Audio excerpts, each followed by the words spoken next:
Cyan Koliwada கோக்கரியகர் Ambedkar Nagar பகுதியில் அருள் பாலித்து வரும் அருள்மிகு ஸ்ரீ பத்ரகாளியம்மன் திருக்கோவில் கொடை விழா அக்டோபர் மாதம் 26ஆம் தேதி முதல் 29ஆம் தேதி வரை நடைபெற உள்ளது.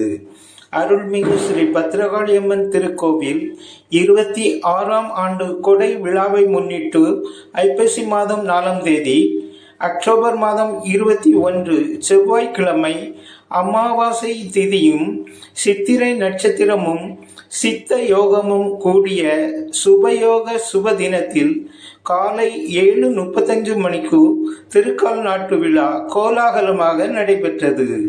அதனைத் தொடர்ந்து பால்குடம் தீர்த்தம் எடுப்பவர்களுக்கு காப்பு கட்டும் நிகழ்ச்சியும் நடைபெற்றது.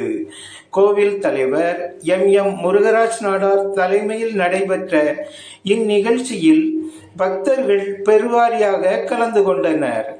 அலங்கரிக்கப்பட்ட திருக்கால் நிர்வாகிகளால் எடுத்து வரப்பட்டு கோவில் முன்புறம் பூஜைகள் செய்து நடப்பட்டது. பக்தர்கள் பாலில் கலந்த நவதானியங்களை அதில் இட்டு சம்பிரதாய முறைப்படி பூஜையில் கலந்து கொண்டனர்.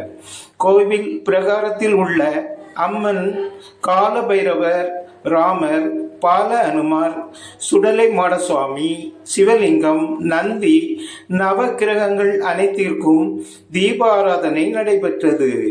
பூஜையை தொடர்ந்து பக்தர்களுக்கு அருள் பிரசாதம் வழங்கப்பட்டது. பின்னர் பால்குடம் மற்றும் தீர்த்தம் எடுக்கும் பக்தர்கள் காப்பு கட்டினர். இதில் கோவில் செயலாளர் விருத்தீஸ்வரன் நாடார், பொருளாளர் பி காமராஜ் நாடார், துணை செயலாளர் ஆர் மலைராஜ் நாடார், தணிக்கையாளர் ஆர் ராஜேஷ் நாடார், ஆலோசகர்கள் சி மாரவர்மன் என்ற தெய்வகுமார் நாடார், பி முத்துகிருஷ்ணன் நாடார், எஸ் சத்யசீலன் நாடார், கௌரவ ஆலோசகர்கள் C V Velmurugan Nadar, R Gopalakrishnan Nadar, செயற்குழு உறுப்பினர்கள் D Dhanasekaran Nadar, S Jawahar Nadar, K Ram Nadar, J Sornavel Nadar, C Ramachandran Nadar, R Balamurugan Nadar, கோவில் கொடை விழா கமிட்டி உறுப்பினர் எஸ் வி லிங்கத்துரை நாடார் மற்றும் சிவநேசன் நாடார், சி நடேசன் நாடார், ஜெகநாதன் நாடார், ரவி நாடார் ஆகியோர் கலந்து கொண்டனர்.